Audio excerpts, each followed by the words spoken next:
zerstört. Weiter zum nächsten Ziel.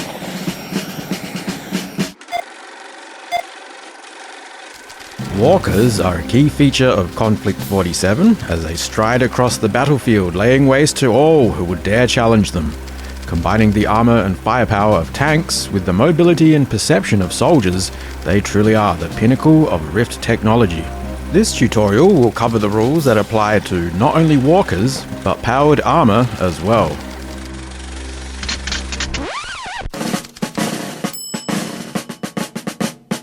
Walkers are a subtype of vehicle unit, just as tanks, armored cars and transports are as well. Vehicles are covered in Bolt Action Tutorial 5, and most of the rules apply to walkers as well. If you are unfamiliar with vehicle rules, it is suggested you watch that tutorial to become acquainted with important features such as vehicle movement, damaging vehicles, unit interpenetration, and so on. Walkers do also have their own set of specific rules, however, and any exceptions or additions are presented here. Like any other unit in Konflikt 47, walkers have a damage value that must be met or exceeded in order to inflict damage after they have been hit. Note that all walkers have been buffed in this regard since the previous edition. When hit, walkers receive penetration modifiers depending on hit location. This only counts, of course, if the weapon fired at them has at least a +1 pen value. Advanced lightweight armor incorporated into walkers has proved well able to absorb hits from shaped charge weapons with considerably less damage. Halve the pen value, rounding up, of shaped charge weapons when rolling to damage walkers. Note that vehicles that have upgraded their tracks to legs do not benefit from this rule. What a walker can see is determined from the top of the walker model to fit their higher point of view and ability to stretch their legs upwards. A walker's line of fire is still determined by sighting down the weapon's barrels as normal.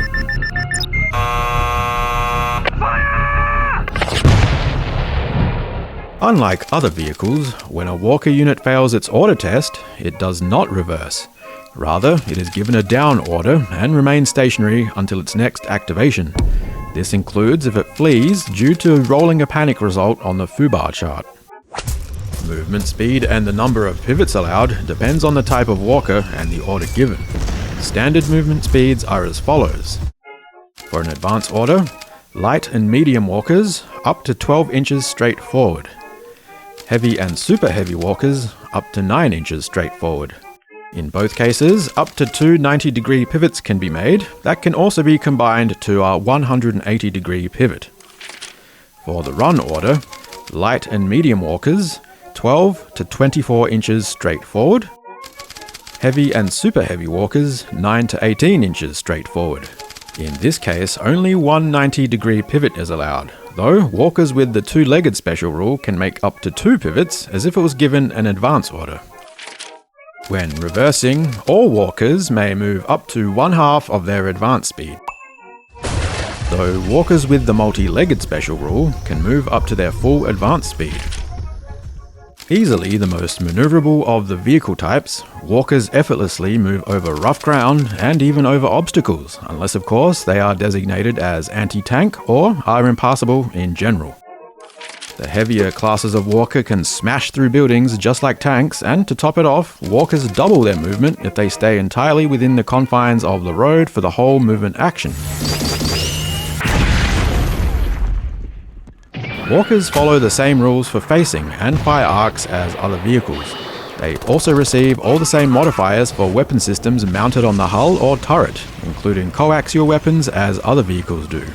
This includes halving shots made by machine guns mounted on those locations. One important feature that is noted on a walker's profile is if a weapon system is arm-mounted. If so, that weapon has a forward-facing arc plus the side arc for whichever side it is mounted on. Machine guns and automatic cannons mounted on an arm grant the walker the flak special rule, allowing it to open fire at incoming aircraft if it enters its arc of fire. Arm-mounted machine guns do not halve the amount of shots made and receive their full complement of shots when firing at ground targets. Arms are also an important factor when in close quarters combat. More on that in the close quarters tutorial. Unlike other vehicles, walkers can react to incoming fire with a down order just like infantry to reduce their profile and hopefully avoid any damage. Being large mechanical machines, they aren't quite as diminutive as infantry, and so only receive a +1 modifier to any existing cover saves, or a cover save of 6 if out in the open. In Konflikt 47, it isn't just vehicles that receive armoured protection. The development of new lightweight, highly protective materials and miniaturized servo motors have allowed each of the belligerent nations to create some variant of enhanced personal armour. In this edition of the game, there are currently 2 grades of powered armour. Grade 1 or heavy powered armour grants its wearer a +1 damage value increase. Grade 2 or augmented power armour grants its wearer a +2 damage value increase. This means a veteran soldier wearing Grade 2 armour has a damage value of 7 and therefore cannot be damaged by weapons without a penetration bonus and completely ignores pin markers from small arms. What's more, both grades of armour allow the wearer to ignore the team weapon special rule, allowing a single soldier to wield weapons like LMGs without needing a loader and thus avoiding the -1 to hit penalty. Grade 2 armour additionally allows the wearer to ignore the fixed weapon special rule, meaning that the soldier can run and gun with an MMG, HMG or even anti-tank rifles by themselves. And finally, due to the high-tech materials incorporated in the construction of powered armour, a soldier wearing either grade of armour halves the penetration value, rounding up, when hit by shaped charge weapons, just like walkers do. Units equipped with powered armour will have the grade of armour noted on the unit's profile in each nation's army list. The combination of this armour, along with heavier individual armament loadouts, make the elite infantry effectively miniaturized walkers that can also seize and hold objectives. In this role, they are second to none.